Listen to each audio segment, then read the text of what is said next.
வாழ்க தமிழ், வளர்க English. India பண்ண கல்யாணம் பண்ணின்னு இந்தியாவிலேயே சுற்றி இருக்கணுமா? அதுவும் பெங்களூர் டிராஃபிக்கில். நானும் கார் டிரைவரு. இந்தியா பொண்ணை கல்யாணம் பண்ணால் பெங்களூர் டிராஃபிக்கில் செத்துன்னு. காலைல தான் நாஸ்டா பண்ணிட்டு வந்தேன். டிராஃபிக்கில் போகிறதுக்குள்ளே இன்னும் ஒரு 2-3 நாஸ்டா, 36 பொங்கல், 46 வடை, 2000 பிரியாணி, 4000 ஜூஸு, அதுவும் மேங்கோ ஜூஸு, அதுக்கப்புறமா சீத்தாப்பழ ஜூஸு, அதெல்லாம் மெனுவில் ஐடி கார்டு மாதிரி டக் பண்ணி போயினே இருப்பேன். ஸோ இந்தியா போனால் கல்யாணம் பண்ண மாட்டேன். அப்படியோ வற்புறுத்தி இந்தியா பொண்ணை கல்யாணம் பண்ணிக்கிறேன், என்னை கல்யாணம் பண்ணிக்கணும்னு சொன்னேன்னா கல்யாணம் பண்ணிக்கிறேன். என்கிட்ட ₹1 கூட கேட்காத, சரியா?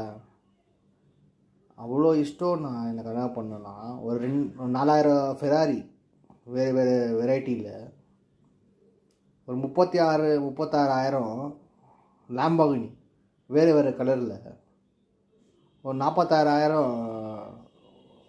யமஹா, அப்புறமா வேறு என்ன பிராண்டுக்கு இது எல்லா பைக்கும் வாங்கி கொடுக்குறியா? என்ன பண்ணிக்கிறேன். ஏன்னா எனக்கு அப்போவோ போர் அடிக்கும். திடீர்னு பெட்ரோலெல்லாம் ஆட்டோமேட்டிக்காக ஃபில்லாக இருக்கணும். எனக்கு ஷூ போட்டு விடணும், குளிப்பாட்டி விடணும். அதெல்லாம் அந்த லெவலில் வந்து இந்தியாவில் பொண்ணே இல்லை சொல்கிறேன் நான். ஸோ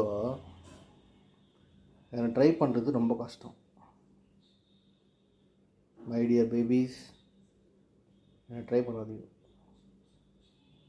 நான் வந்து 36 பொங்கல், 46,500 பிரியாணி சாப்பிட்றவன். நான்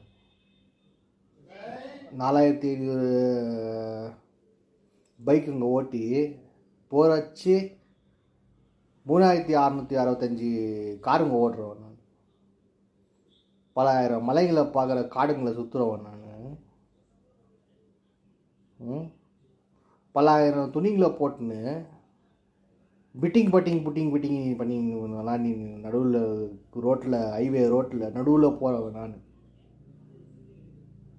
ஸோ ட்ரை பண்ணாதே, விபரீதம் ஆகிடும். இந்த டிராஃபிக்கில் கல்யாணம் பண்ணால் நான் வீட்டுக்கு போயிட்டு 11-12 மணிக்கு லெமன் ரைஸ் எங்கள் அம்மா செஞ்சு சாப்பிட்டேன்.